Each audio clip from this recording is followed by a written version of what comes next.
Señoras y señores, señores sacerdotes, religiosos y religiosas, estamos bajo estado de sitio, están pasando una cantidad de cosas feas que ustedes saben y yo vengo a hablar del anticristo para arreglarla. Algunas veces me parece que estoy despegado de este país como fuera, al margen, como si fuese un extranjero que ha venido a observar las costumbres de los nativos, como Nelson Rockefeller. Pero algunos han dicho que yo debería haber nacido en el Renacimiento o en la Edad Media. Ernesto Palacio dice que yo tendría que haber nacido en el tiempo del Barroco, es decir, el siglo XVII. Es decir, que sería una especie de sietemesinos al revés. Nací fuera de tiempo, pero en vez de decir nacer demasiado antes, nací demasiado después. Sería un plus siglos mesino. Pero cuando veo el público que me hace tanto favor y tanto honor, me doy cuenta de que no es así, que algo tengo que ver con la República Argentina, que hay un lugarcito. Pero si nos fijamos todos los que están aquí presentes conmigo, ¿qué somos comparados con toda la República Argentina? O comparados simplemente con la ciudad de Buenos Aires, somos poca cosa. Y comparados con la enorme maquinaria de desargentinizar y descristianizar que está en movimiento en estos tiempos, que somos nada. Pero somos de veras nada. No puede ser que seamos semilla, fermento, sal. De esas cosas no es necesario que haya gran cantidad. Y Jesucristo usó esas tres palabras hablando de sus discípulos: semilla, fermento y sal. Y él sabía de qué hablaba. La sal no es necesario que se eche a montones, al contrario, eso estropearía los elementos. Un poquitito de sal basta. Sal de la tierra. ¿Y qué es la tierra entonces? Aquí hay una deducción bien interesante, que Cristo dijo: vosotros sois sal de la tierra. La tierra es todo lo otro que no es sal, es decir, todo lo otro que no son los apóstoles y los discípulos de Cristo a los cuales se dirigió él en aquella ocasión. Y entonces, ¿qué es la tierra? No son cosas muertas, no es una pudrición, no es una basura, porque en ese caso la sal no sirve para nada. Son alimentos, es decir, es una cosa que sustancialmente es buena, aunque sea sosa, sea insípida, tenga mal gusto. De manera que esa es una verdad muy importante, de que las cosas que creó Dios, todo lo que creó Dios, es bueno en el fondo y nunca deja de ser bueno del todo, por más que pueda desviarse y pueda corromperse en la superficie, pueda desviarse de su verdadero camino, porque Dios puede crear, pero el diablo no puede descrear. El diablo puede desviar, pero no puede descrear, aniquilar las cosas, echarlas a perder del todo, le es imposible. De tal manera que el mismo anticristo tendrá un ángel de la guarda, o tiene. De manera que los asesinos de Bandor también no son malos del todo. No son malos del todo, mientras vivan pueden volverse buenos, sobre todo si los fusilan, porque entonces sería la manera de hacerlos volver buenos. Ahora que no lo van a hacer, van a dejar que se vayan cuerpo y alma al otro mundo, se pierdan cuerpo y alma al otro mundo con su crimen. Pero no están cortados mientras vivan de la misericordia de Dios. Y así hay una cosa que dicen los santos padres y es interesante, y es que en el fin de los tiempos, a pesar de la tremenda apostasía que va a causar el anticristo, detrás del cual van a irse medio mundo o más de medio mundo, sin embargo la mayoría de los que vivan entonces se van a salvar, porque con la venida de Cristo van a empezar a llorar y a hacer penitencia los que cayeron en eso por debilidad, por la tremenda potencia de engaño que va a tener el anticristo. De manera que, así como ha habido una tremenda presión hacia el error, así también va a haber una misericordia grandísima de Dios. De manera que 45 días o quizá más en la profecía de Daniel están marcados allí de una manera oscura, que después de la venida de Cristo va a haber un tiempo que puede ser 3 meses, puede ser 3 meses más 45 días, 4 meses y medio, en que se va a poder hacer penitencia, y van a hacer penitencia muchísima gente. Feliz aquel que llegue al día 1335, dice Daniel. Y después de eso, ¿qué viene? Según los milenarios o milenistas, viene un reino de 1000 años o de muchos años, un reino próspero y de triunfo de la Iglesia en el mundo hasta el juicio final. Y según los otros, los adversarios, los antimilenaristas o alegoristas, viene el juicio final inmediatamente. Después de la venida de Cristo viene el juicio final inmediatamente. De eso veremos en la clase próxima.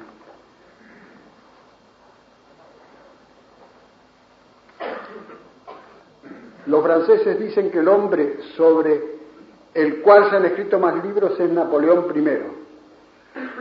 Más libros se han escrito sobre el anticristo. Y sobre Cristo más todavía, por supuesto. El ruso Berdyaev dijo que el anticristo era la clave metafísica de la historia. La clave metafísica de la historia es Cristo. Pero como el ánomos, o sea, el hombre sin ley, es el polo opuesto de Cristo, la encarnación del poderío de Satán en el mundo, se puede decir de él lo mismo por analogía con Cristo, que es la clave metafísica de la historia. Este nombre anticristo aparece por primera vez en la epístola primera de San Juan, pero se ve que los fieles ya lo usaban.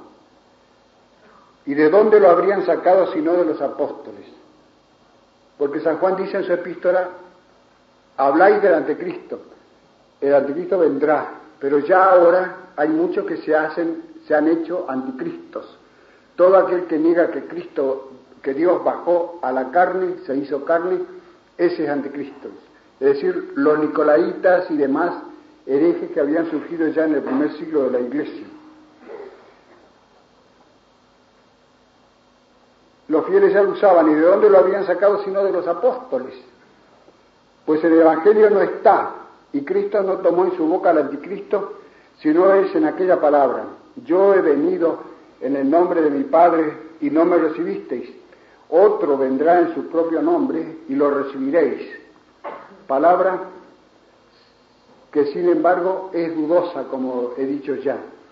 Sin embargo, hizo una alusión a la profecía de Daniel, que trata del anticristo también, de manera que en realidad Cristo no es exacto decir que pasó por alto el anticristo, aludió al anticristo ciertamente. Ni San Pablo ni el autor del Apocalipsis lo llaman anticristo. San Pablo lo llama ánomos, hombre sin ley, y también hombre de pecado, hijo de la perdición. Y en el Apocalipsis es llamado solamente la bestia o la fiera. Pero la palabra anticristo se hizo común en la cristiandad, y desde el primer momento comenzaron a aparecer vidas o retratos del gran impío.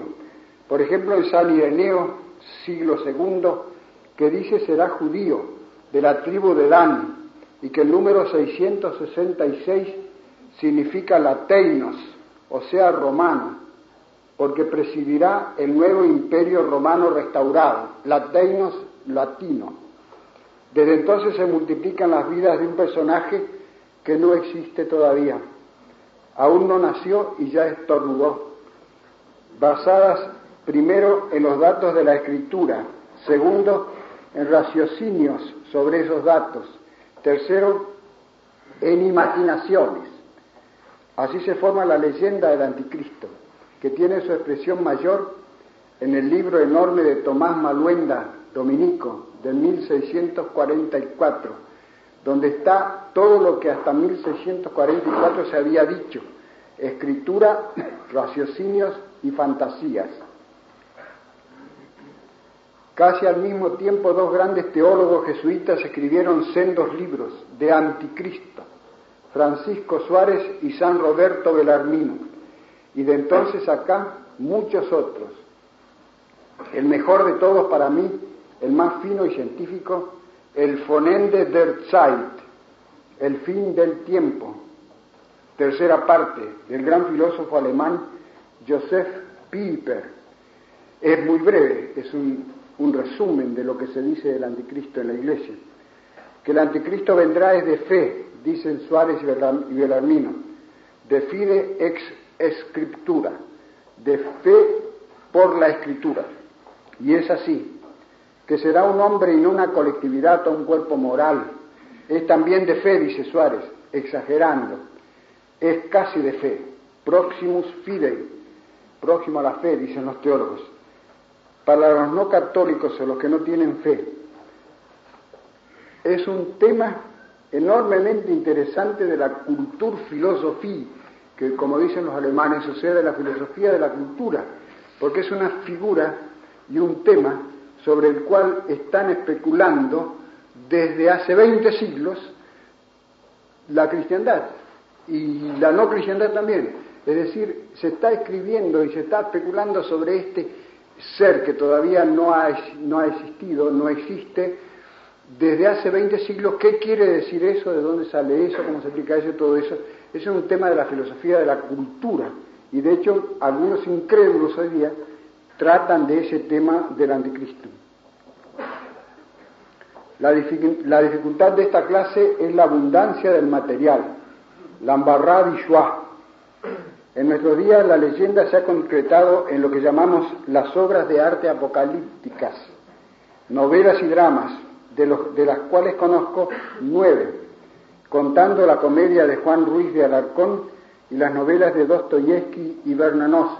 Dostoyevsky y Bernanos quisieron hacer novelas en que describieran la perversidad humana llevada al máximo en un hombre. Y los dos dejaron inconclusas sus novelas. Una está en el final, en algunas ediciones del libro de los demonios, de Dostoyevsky, la novela de los demonios, donde él predice el bolchevismo.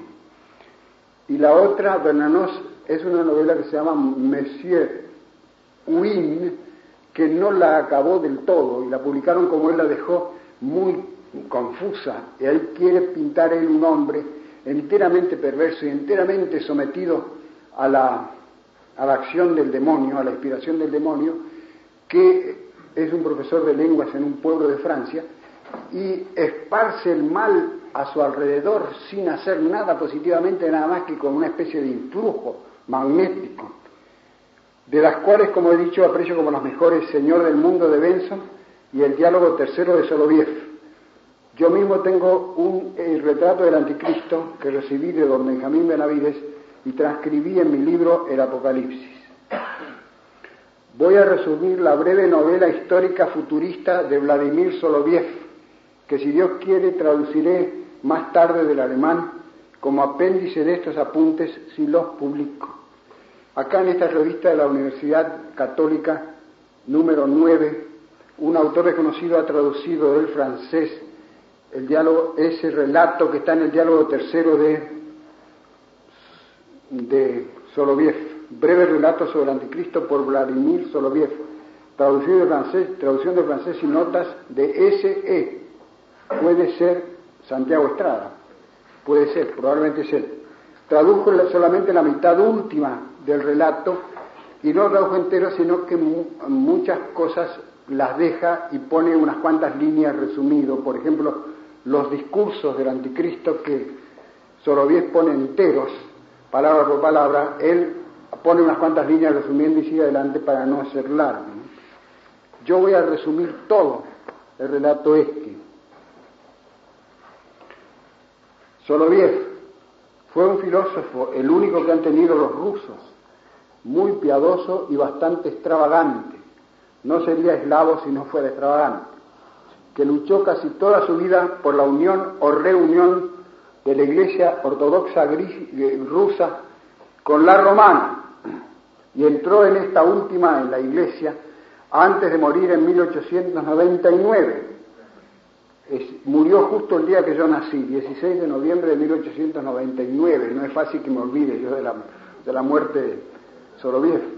A los 46 años, después de haber sido perseguido rudamente por su propia iglesia y de no haberle hecho caso a la iglesia romana, no le hicieron mucho caso. Prácticamente católico romano desde que escribió La Rusia y la Historia Universal, Apología del Papado, uno de sus mejores libros. Poco antes de morir escribió Drei Gespräche, 3 diálogos. Posiblemente lo escribió en alemán,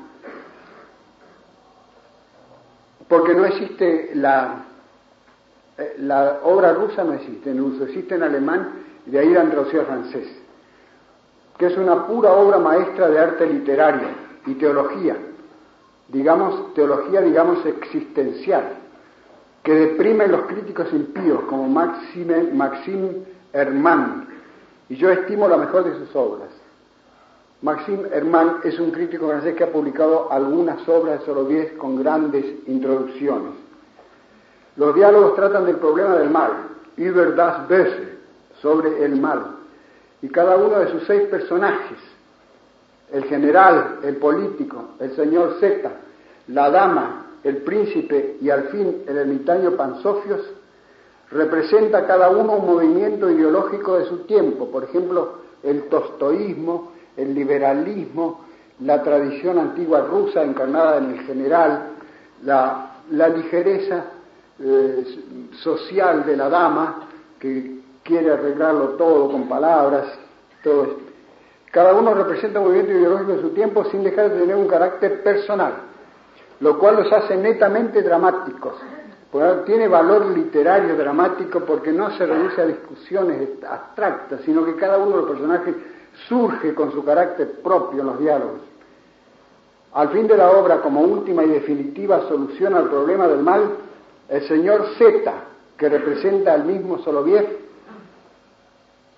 lee una breve narración sobre el anticristo que atribuye a un monje finado, Pansofius, que la habría dejado incompleta. Esta novelita sobre el anticristo, 37 páginas grandes, es la que más se ciñe al Apocalipsis de todas las que conozco. Es decir, la invención del autor está casi de todo ausente, no hace más que traducir el Apocalipsis a términos de la vida moderna o de los tiempos modernos. El siglo XX después de Jesucristo fue la época de la última gran guerra, con sus discrepancias y peripecias. Así comienza la novela. Resumiré el relato lo mejor que pueda. En Europa y América han continuado las rencillas entre naciones, el progreso técnico y la apostasía. Se ha formado una religión sincrética, con fragmentos de todas las religiones, dominada por el naturalismo. En Asia se han unido el Japón y la China, fundiéndose por un matrimonio las 2 dinastías imperiales, la del Celeste Imperio y la del Sol Naciente. El primer emperador Obod-Dihan efectúa conquistas en toda Asia, echa a todos los europeos y deja a su hijo un ejército de 200 millones de amarillos, el cual con 40 millones de ese ejército vence al ejército ruso, somete a Rusia y ocupa toda Europa, compuesta entonces por una cantidad de democracias, menos a Inglaterra, que compra su inmunidad con 1.000 millones de libras esterlinas. El yugo mongol sobre Europa dura medio siglo. Los amarillos se mezclan con los blancos y surge una población de mestizos. Poco a poco, una conspiración secreta para echar a los mongoles se fue formando en toda Europa, y en todas partes estallaban motines nacionalistas y matanzas de soldados amarillos. El tercer Obod-Dihan, nieto del gran conquistador, movió un ejército desde China y fue derrotado enteramente en Rusia por una enorme alianza de ejércitos europeos. Los restos huyeron al interior de Asia y Europa quedó libre, aunque devastada. La guerra hizo la unión de Europa. En la tal unión se distinguió un hombre extraordinario, pensador, sociólogo y militar. Era de aventajada hermosura, de costumbres intachables, muy elocuente, vegetariano y francmasón. De gran fortuna alcanzó puestos políticos y en poco tiempo fue conocido en todo el mundo. Y empezó a predicar sobre la segunda venida de Cristo, diciendo que Él era la segunda venida, que Jesús de Nazaret había sido su precursor, que el nazareno había dicho que Él venía a traer la espada, pero Él venía a traer la paz. En suma, los judíos lo admitieron como el Mesías, los maometanos como el sucesor de Mahoma y los cristianos modernistas como un superhombre. En su lujoso palacio de Suiza, a los 33 años, tuvo una noche una visión de Cristo y comenzó a gritar: no, no ha resucitado, no ha resucitado. Y se tiró a un precipicio, pero fue recogido antes de matarse, fue recogido al vuelo por otro fantasma que le dijo: tú eres mi hijo muy amado en quien tengo mis complacencias. Y le ofreció el reino del mundo si postrándose lo adoraba, lo cual hizo, y volvió a su aposento en estado de trance o éxtasis. Desde ese día empezó a escribir un libro titulado El camino abierto para la paz mundial y la prosperidad. Es decir, hizo un pacto con el demonio, con Satanás. Después su camino fueron triunfos y una ascensión continua. Su libro, que era estupendo, tuvo una difusión inmensa. Una asamblea europea reunida en Berlín, presidida por la masonería, decidió confederar y entregar a Europa al hombre del porvenir como su primer presidente. Hizo una proclama a todos los pueblos del mundo, prometiendo la paz perpetua, y América se plegó, nombrándolo emperador romano. Dominó con las armas los pueblos de Asia y África que no se le sometían, y las rebeliones de los nacionalistas, o sea, de los que querían las antiguas nacionalidades. Fijó su sede en Roma, de la cual el pontífice romano se fue a San Petersburgo. Este fue el primer año de su reinado.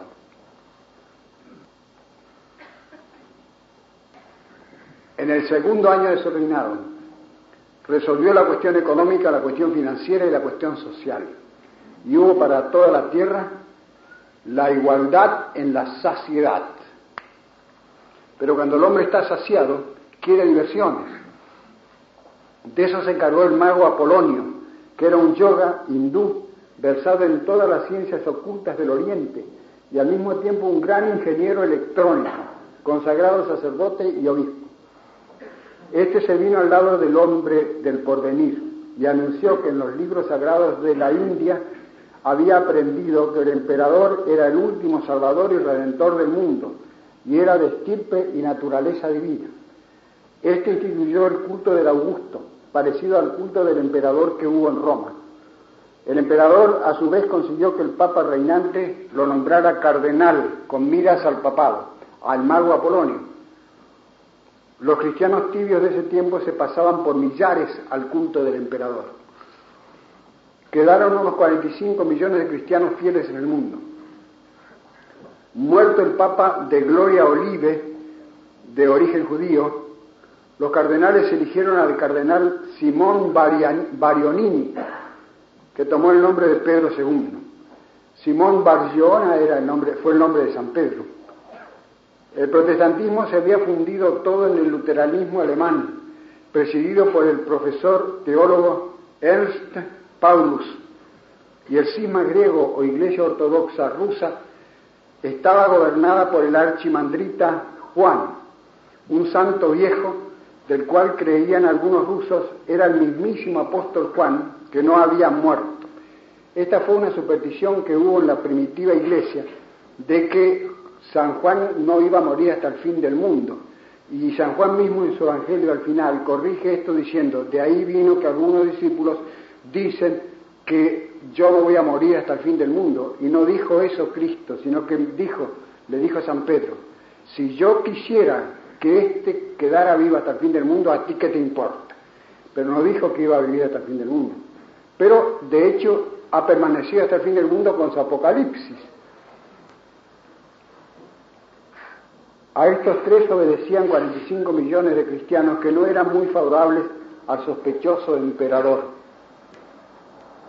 Este hizo una proclama al mundo, anunciando que había resuelto el problema político con la paz perpetua, el problema económico con la igualdad en la saciedad, iba a resolver el problema religioso con la unión de todas las religiones, para lo cual convocó un concilio ecuménico en Jerusalén, donde había trasladado su sede después de reinar 3 años en Roma. ¿Para qué les voy a describir la magnificencia del regio salón del Palacio Imperial, que Soloviev describe largamente, donde debajo del trono del Augusto estaban los 3 mandatarios cristianos, Pedro, Pablo y Juan, con sus comitivas, y más allá, un inmenso público de hinchas del emperador. Su discurso, que el cronista Pansofius pone palabra por palabra, se redujo a invitar a los cristianos a reunirse en él, haciendo espléndidas promesas a cada uno de los 3 grupos. A los católicos les prometió restituir a Roma la sede apostólica y darle todos los dones y privilegios que les había dado nuestro excelso predecesor Constantino el Grande. El Papa Pedro no respondió una palabra, pero una gran parte de su comitiva, incluso sacerdotes, monjes y obispos, se desprendió y fue a reunirse con la comitiva imperial. Después, dirigiéndose a Juan, el superhombre le prometió fundar en Constantinopla un gran museo arqueológico cristiano, donde reunir los testimonios de la tradición de 20 siglos, sobre todo de la Iglesia Oriental, y una parte de los ortodoxos aceptó el ofrecimiento y se unió a los imperiales. Y tercero, al doctor Paulus le prometió fundar en Berlín un suntuoso instituto público para el estudio científico de la Escritura, y pasó lo mismo. Entonces el cardenal Apolonio se volvió a los 3 jefes cristianos exigiendo una respuesta. Entonces el starets Juan se adelantó y dijo: nosotros tenemos por nuestra cabeza a Jesucristo, por tanto, si quieres nuestra adhesión, profesa aquí públicamente que Jesucristo es el Hijo de Dios que se hizo hombre, padeció y murió por nosotros, resucitó al 3er día y ha de retornar al mundo. El Augusto se levantó lleno de furia, pero Apolonio le gritó: tranquilo, no te muevas. Juan el ruso se adelantó y dijo: hijitos míos, es el anticristo. Y Apolonio hizo un gran gesto, una nube negra surgió en la cúspide del salón y un rayo cayó sobre Juan, tendiéndolo muerto a los pies del trono. El Augusto dijo: habéis visto todos el castigo de Dios a este blasfemo. El emperador dictó entonces al secretario un decreto en el concilio ecuménico, declaraba al soberano emperador de Roma y del mundo entero como su supremo conductor y señor. El Papa Pedro, con el rostro encendido y la voz trémula, dijo: contradicitur, se niega, y renovó la profesión de fe del starets Juan, y excomulgó al anticristo, llamándolo perro sarnoso, y enseguida otro rayo lo tendió muerto. Todo el público comenzó a huir desordenadamente, seguidos lentamente por el anciano profesor Paulus. Así terminó el segundo concilio de Jerusalén. Los acontecimientos que siguen calcan al Apocalipsis. Los cuerpos de los 2 testigos yacieron 3 días y medio en una plaza.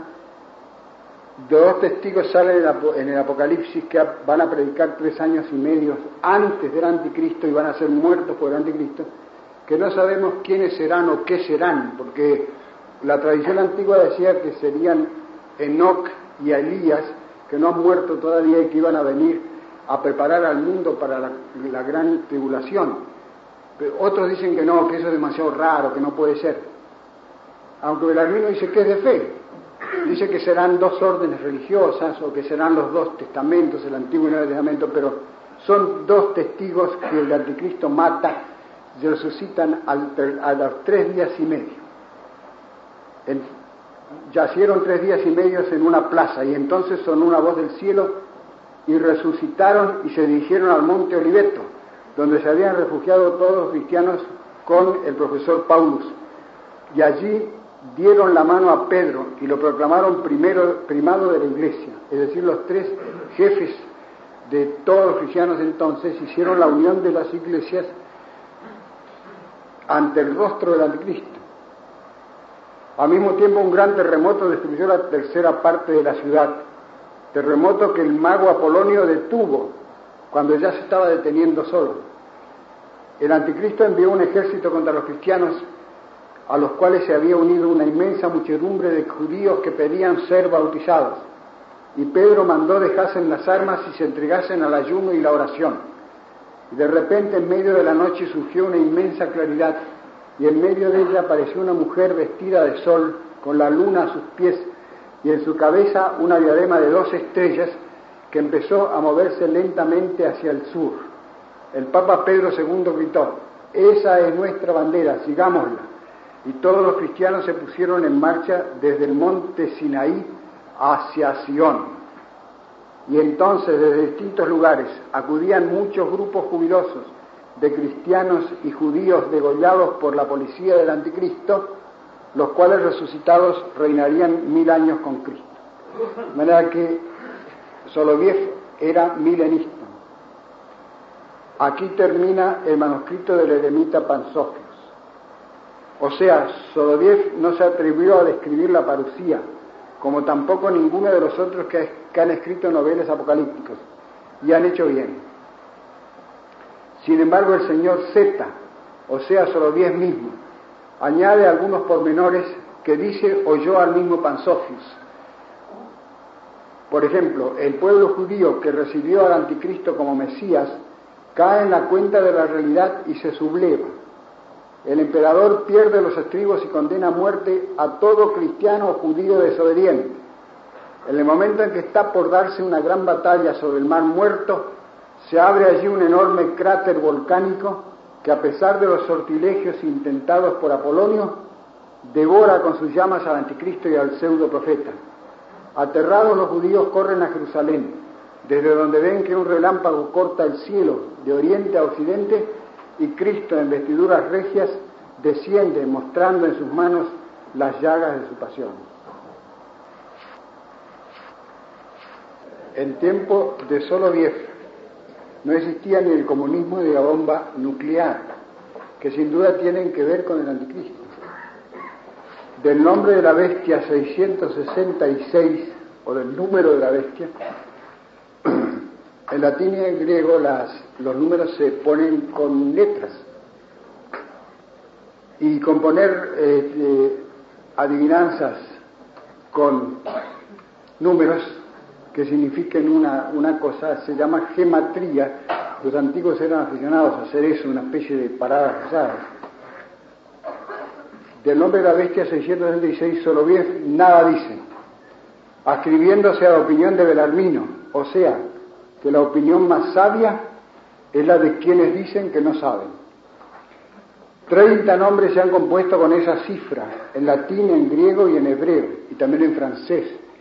Y el mismo Belarmino compuso uno en broma, o Saxeinos, el sajón, sobre el nombre de Lutero. También han compuesto de Mahoma, de Napoleón I, de Hitler, qué sé yo, han compuesto muchísimos nombres para decir que eran el anticristo. La hipótesis que más me gusta es la de San Ireneo y el mártir Hipólito, la Teinos, que significa romano, por creer estos intérpretes ya en aquellos primeros siglos, cuando el imperio romano estaba boyante, que el anticristo iba a restaurar el imperio de Augusto, como creen la mayoría de los santos padres. En la otra clase les dije que hay un lío muy grande, hay 3 aparentes contradicciones o paradojas en lo que dice el Apocalipsis acerca del anticristo, acerca de la bestia del mar, que se resuelven si uno acepta esta opinión como uno de los santos padres, que va a haber una restauración del imperio romano. Es decir, que el anticristo va a ser la cabeza de un imperio tan bien organizado, tan fuerte y tan implacable como fue el imperio romano, que por lo tanto será uno de los 7 y el 8º, y sin embargo será uno de los 7, dice San Juan. Los 7 grandes imperios que se han sucedido en la historia son 7 cabezas de la bestia del mar, de la cual la última es el imperio romano. Para que la 7ª y después la restauración del Imperio Romano es la octava, y sin embargo es la séptima también, dice San Juan. Se resuelven esas antinomias o aporías que hay ahí en el Apocalipsis con esa hipótesis de los santos padres. Cuando aparezca se sabrá, dice Bossuet. Efectivamente no sabemos aún lo que significa 666 con certeza. Yo he recibido 3 o 4 cartas de gente que me indica qué significa 666 y también que dicen que está muy cerca la aparición del anticristo y qué sé yo. No sabemos. Hay que responder a los que le preguntan a uno cuándo vendrá el anticristo, si está cerca o lejos. Hay que responder lo que responde Franco cuando le preguntan cuándo se va a ir. Responde, algún día tiene que ser. Pero el día de Franco no está muy lejos.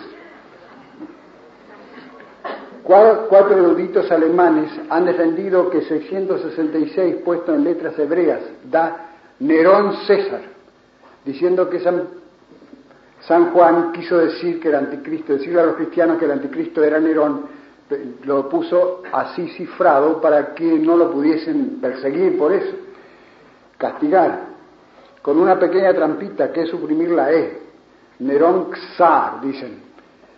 Que esto sea así aplicado al tipo de esta profecía puede admitirse, pero el antitipo no lo sabemos. La teinos, diría yo.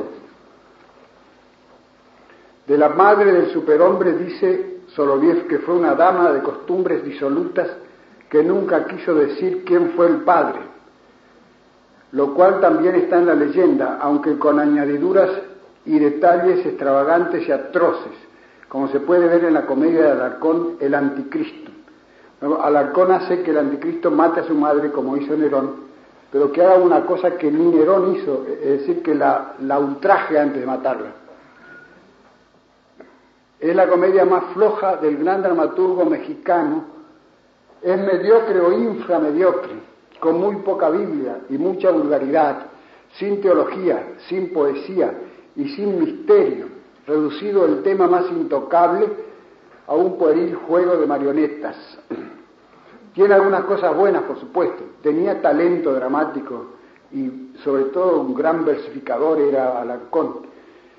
Pero el tema le quedaba grande, tomó un tema demasiado grande. Tiene comedias muy buenas, discretas, pero aquí falló y se dieron cuenta los españoles de aquel tiempo porque le silbaron la comedia en varios teatros. Tiene algunas cosas buenas, por supuesto, como el gracioso. Un judío llamado Balán, que se convierte a la iglesia, después se convierte al anticristo, después de nuevo a la iglesia, y es gracioso de veras.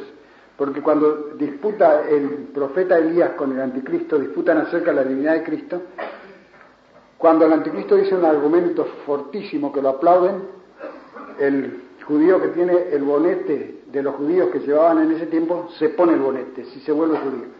Y cuando Elías le responde con otro argumento más fuerte, se saca el bonete y se vuelve cristiano, y así anda todo el tiempo.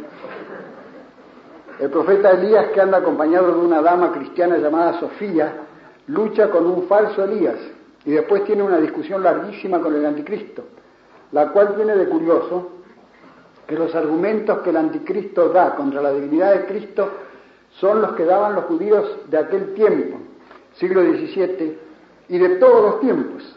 Y son los que dan hoy los racionalistas alemanes contra la divinidad de Cristo, refutados 100 veces. Es decir, dicen, por ejemplo, esa profecía de Isaías se aplica a David, esa profecía de Jeremías se aplica a Salomón, esta se aplica al mismo Jeremías. De manera que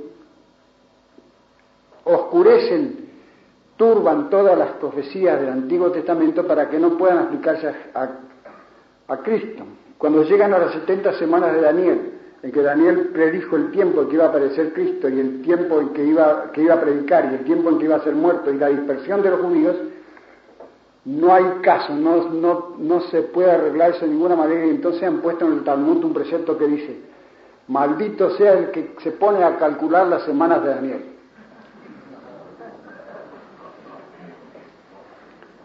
Que habrá de ser un hombre desenfrenadísimo en la lujuria, viene en la leyenda de un versículo de Daniel mal traducido, porque San Jerónimo tradujo la profecía de Daniel y tradujo una frase que hay allí en hebreo, la tradujo al latín en la Vulgata, eterit in concupiscensis feminarum, y andará en concupiscencias de mujeres. Y ahí sacaron eso de la gran liviandad y lascivia del anticristo. En realidad lo que dice Daniel es diferente. Se vio que se había equivocado San Jerónimo. Daniel dice, y no respetará a ninguno de los dioses, ni siquiera a los dioses de sus mayores, al Dios de sus mayores, ni siquiera al Dios que es la delicia de las mujeres.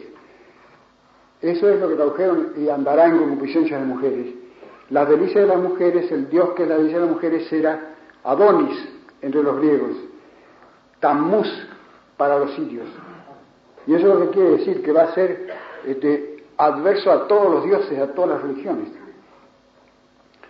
Lo más probable es lo que pone Soloviev, un hombre de austeras costumbres, por lo menos en lo exterior, pues habrá de mostrarse parecido a Cristo. Otras innumerables imaginaciones acerca de su niñez, sus estudios, sus conquistas, su culto y sus prodigios no vale la pena recordar.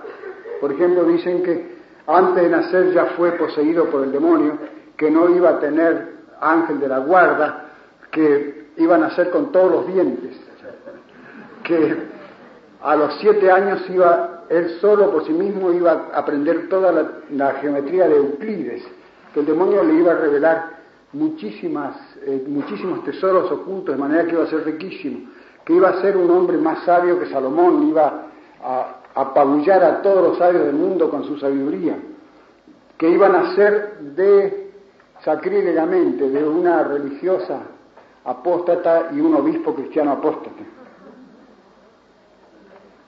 En cuanto a sus prodigios, hay un notable hallazgo hecho por Newman, el cual dice que probablemente serán prodigios de la técnica científica y no de magia o prestidigitación, lo cual también dijo Selma Lagerlöf en su novela Los milagros del anticristo, gran novelista sueca, la cual dice que el anticristo será el socialismo y sus prodigios la técnica. San Pablo dice serán prodigios hechos con el poder de Satanás, in operaciones Satanae, lo cual no dejaría muy bien a la actual técnica, de ser cierta la opinión de Newman, porque estaría dirigida por Satanás. Que el anticristo será un hombre particular y no una colectividad, como pone Soloviev, pone que es un hombre particular. Dice el padre Suárez que es de fe, exagerando un poco. La disputa surgió en tiempo de los protestantes, cuando dijeron que el anticristo no era un hombre, sino el papado, es decir, una sucesión de hombres, aunque un antiguo, Armasius, ya había adelantado esa opinión, pero el que la defendió más acérrimo y a capa y espada fue el padre Lacunza, empeñado en hacer a la masonería y el filosofismo, que habían suprimido su orden, la Compañía de Jesús, por medio del Papa Clemente XIV, el mismísimo hombre de pecado. Quería hacer que esa herejía que había en su tiempo, la masonería y el filosofismo, fuesen el anticristo. Lo siguen hoy los llamados testigos de Jehová, que dicen el anticristo es, asómbrense ustedes, la Sociedad de las Naciones y la ONU. Y el imperio dual de la raza anglosajona, Inglaterra y Estados Unidos, es la séptima cabeza de la bestia, o sea, el séptimo imperio, Pamplina. Pero esta es graciosa porque tiene a su propia nación, Estados Unidos, como parte de la bestia. En realidad son judíos más bien estos, siguen una secta judaica, de manera que no más bien que yanquis, son cosmopolitas. Estas dos opiniones, un hombre o bien una colectividad, se pueden conciliar y se deben conciliar. Son las dos cosas, será las dos cosas, un gran movimiento a cuya cabeza estará un hombre. Es una ley de la historia que todo movimiento se da un jefe, y ese jefe hace triunfar el movimiento, como Mussolini con el nacionalismo italiano, y así también lo pinta Soloviev. La apostasía comenzada suscita al hombre que la corona, y es el sentir de los santos padres y de San Pablo que el anticristo no precederá la apostasía comenzante, sino que presidirá la apostasía consumada. Nada dice tampoco Soloviev del obstáculo, viejo enigma tan disputado. San Pablo dice a los de Tesalónica, en la segunda epístola a los tesalonicenses, para desengañarlos de que aún no era el fin del siglo, ¿no veis que todavía no ha desaparecido el obstáculo? Y pone esa palabra griega en neutro y después en masculino, catejon y catejoón, lo que obstaculiza y el que obstaculiza. ¿No os acordáis que cuando estuve entre vosotros, prosigue el apóstol, os lo dije? A ellos se los dijo, pero a nosotros no, se queja San Agustín.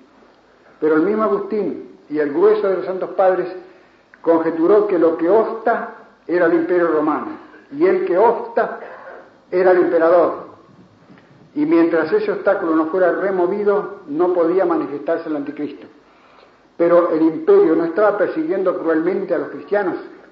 Sí, pero con su disciplina, su ejército y su sólido cuerpo jurídico mantenía el orden civil. Y así San Juan no ve a Nerón como al anticristo, sino como una figura o tipo del anticristo.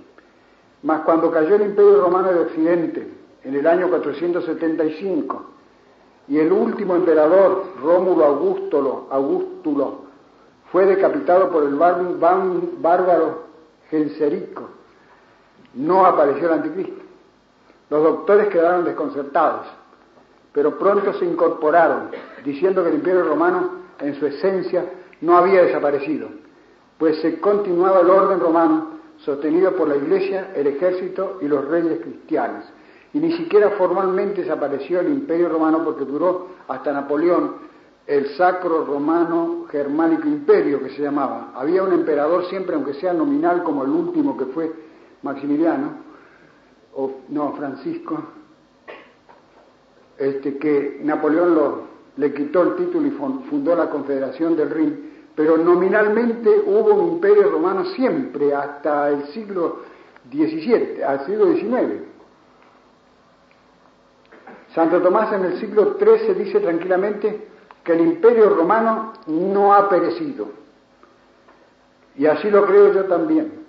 El orden romano consiste en 4 columnas: la familia, la propiedad, el ejército y la religión, que hoy día están atacadas violentamente, pero no están derribadas aún. Es decir, la romanidad se mantuvo, esa civilización que crearon los griegos y los romanos, y que era el vehículo destinado por la providencia para el cristianismo, se mantuvo gracias a que la Iglesia y el ejército romano no la dejaron caer. Vino una tremenda descomposición política, los bárbaros invadieron por todas partes el imperio, al emperador lo obedecían cada vez menos, hasta que llegó a Rómulo Augustulo, que ya nadie lo obedeció, y el bárbaro Genserico le cortó la cabeza, de manera que políticamente se hundió el imperio, pero apareció la cristiandad, que se llamó la cristiandad, una cantidad de reyes convertidos al cristianismo que reconocían al Papa como cabeza de toda Europa, prácticamente. No obedecían siempre, pero lo reconocían de derecho jefe de toda la cabeza. De manera que permaneció la cristiandad, que es un nombre de la romanidad hasta nuestros días. Ahora ustedes saben cómo se ataca a la familia, cómo se ha corrompido el ejército en Rusia, por ejemplo, que es una calamidad el ejército. La propiedad la ataca el comunismo y la religión la atacan por todas partes. Después de la visión de la caída de Babilonia, muda bruscamente el plano de la profecía, el cual se hace meta histórico de infrahistórico que era. Es decir, viene la batalla de Armagedón, con la derrota del anticristo y del diablo, a cargo de Jesucristo. Después el milenio y después el juicio final, que son objeto de la clase próxima. O sea, los sucesos hasta ahora predichos pertenecen al orden de la historia humana. Lo sobrenatural actúa, por supuesto, pero desde atrás. Y ahora se rasga un velamen, irrumpe lo sobrenatural directamente. La batalla de Armagedón, los ejércitos celestiales y el pisoteo del lagar lleno de uvas agrestes que destilan sangre, son figuras. Significa la victoria definitiva de Cristo, hágase ella como sea, no sabemos. Eso es un evidente símbolo, la batalla de Armagedón que está al final del Apocalipsis. También puede ser figura el reino milenario, no lo sabemos. Los milenistas lo interpretan literalmente, los alegoristas lo interpretan alegóricamente, como veremos en la clase próxima. Así que el consuelo y la alegría del fiel, que este libro atroz solamente en la apariencia, no solamente anuncia, sino que manda, es de orden sobrenatural, pues está basado en la esperanza, que es virtud sobrenatural. Con respecto a la infrahistoria, o sea, la historia común, natural de la humanidad, nuestra historia, el cristiano debe ser pesimista, porque sabe que va a terminar con una tremenda agonía. Con respecto a toda la historia, debe saber que acabará bien, o sea que esa gran agonía va a ser un parto, en realidad no va a ser una muerte, pero por una intervención divina directa, por la intervención directa de Cristo. Y otra cosa paradojal le está mandada: tiene que esperar los bienes eternos y al mismo tiempo no debe despreciar la creación y los bienes temporales, sino apoyarlos hasta el último momento, porque como decía al principio, todo lo que está sobre el universo es bueno en el fondo, y no como los maniqueos que los tienen por radicalmente malos.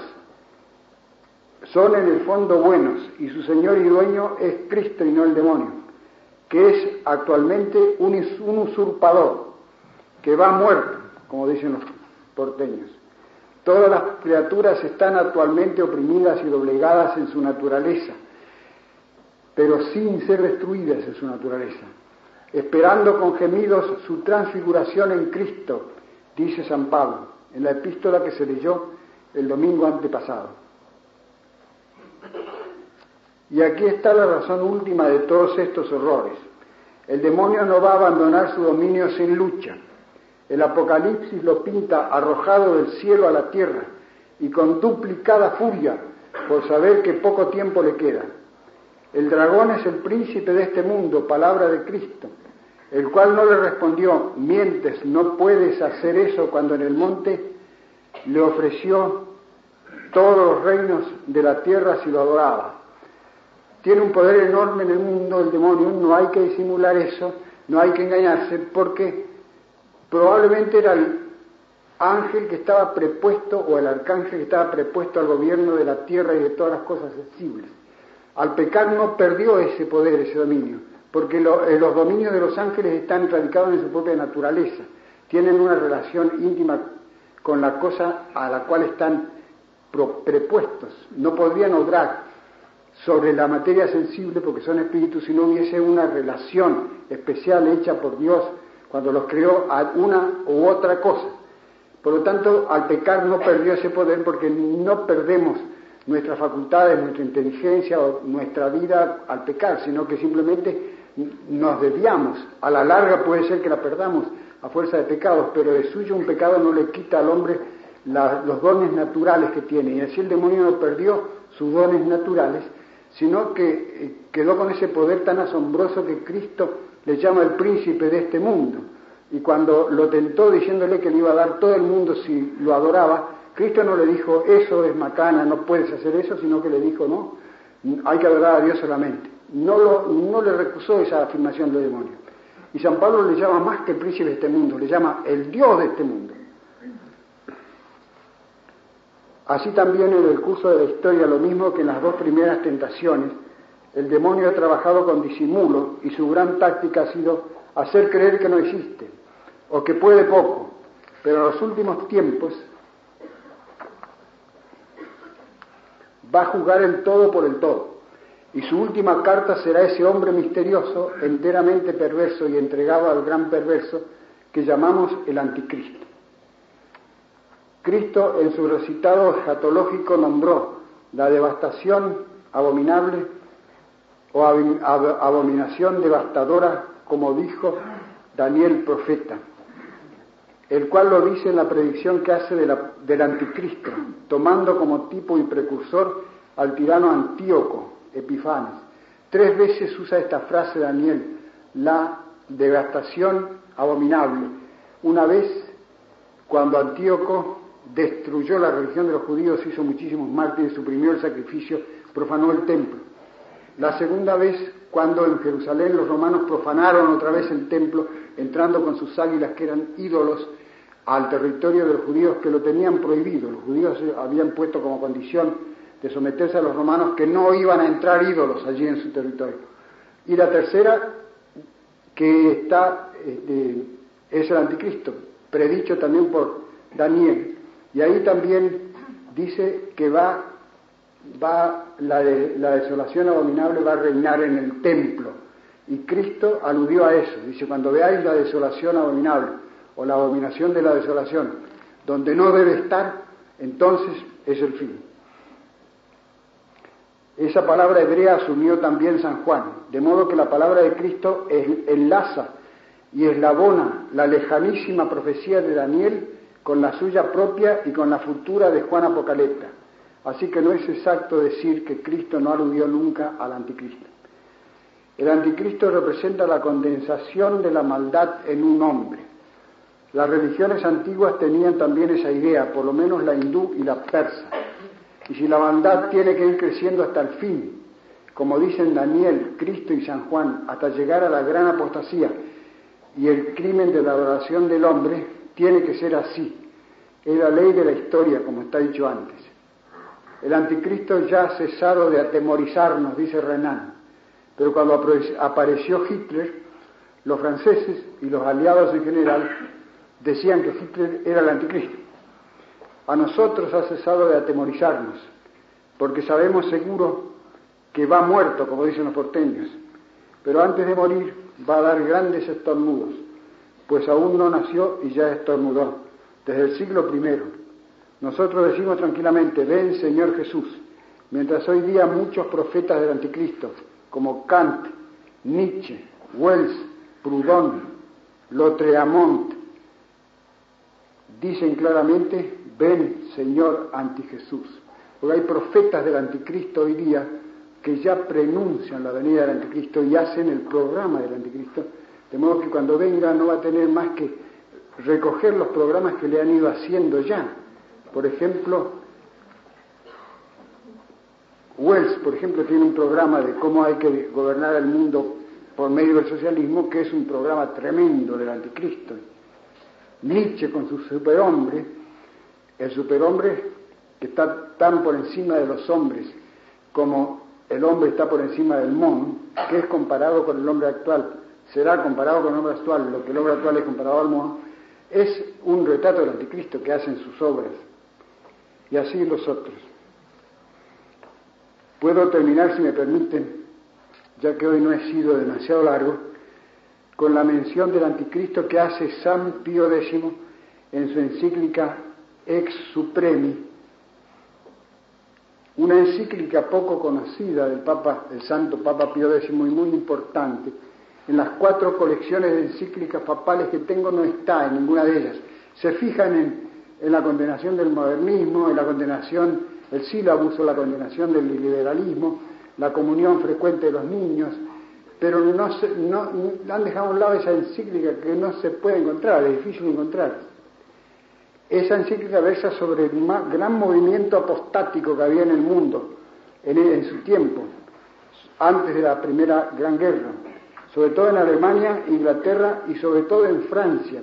La encíclica está dirigida a comentar los sucesos en Francia, donde parecían haber llegado a una apostasía nacional, la persecución de Combes y Waldeck-Rousseau, que habían echado de Francia una gran cantidad de órdenes religiosas, habían cerrado todas las escuelas católicas, perseguían a los católicos, sobre todo en la milicia, en el ejército, porque tenían las famosas fichas que se descubrieron después, unas fichas secretas, en la cual si un oficial era católico, lo fichaban para que no ascendiera. Incluso si tenía una mujer que iba a misa, aunque él no fuese a misa, lo fichaban para que no ascendiera.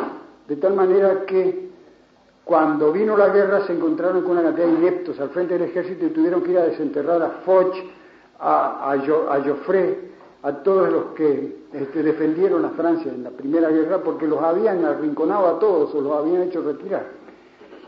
De manera que parecía que Francia estaba perdida. Los españoles decían que la llamaban la apóstata Francia. Entonces Pío X dice, en mitad de su cíclica más o menos dice lo siguiente: aquel que esto pondere, es decir, todos los acontecimientos y sucesos de Francia. También en Alemania Bismarck perseguía a la Iglesia con el nombre de Kulturkampf, la lucha por la cultura. Aquel que esto pondere realmente es necesario, tenga temor, si de los males que en aquel tiempo hemos de aguardar, en aquel último tiempo hemos de aguardar, esta perversidad de los ánimos no sea una libación y como un exordio, y de que aquel hijo de la perdición de que habló el apóstol San Pablo no ande ya por la tierra. Con tan gran audacia, con tal furor se ataca a la religión y se impugnan las escrituras de la fe y se contiende quitar los deberes del hombre para con Dios y después de destrozados borrarlos. Y por otro lado, lo que según San Pablo expropia carácter de anticristo, el hombre con temeridad suma invade el lugar de Dios, levantándose sobre todo lo que se llama Dios. Son las palabras de San Pablo sobre el anticristo. Hasta tal punto que aunque no pueda borrar del todo en sí toda noción de Dios, borrado empero su dominio, se dedica a sí mismo este mundo visible como un templo donde sea adorado. In templo Dei sedeat ostenden se tanquam sit Deus. Se sienta en el templo de Dios mostrándose como si fuese Dios. Muy bien, nada más. Muchas gracias.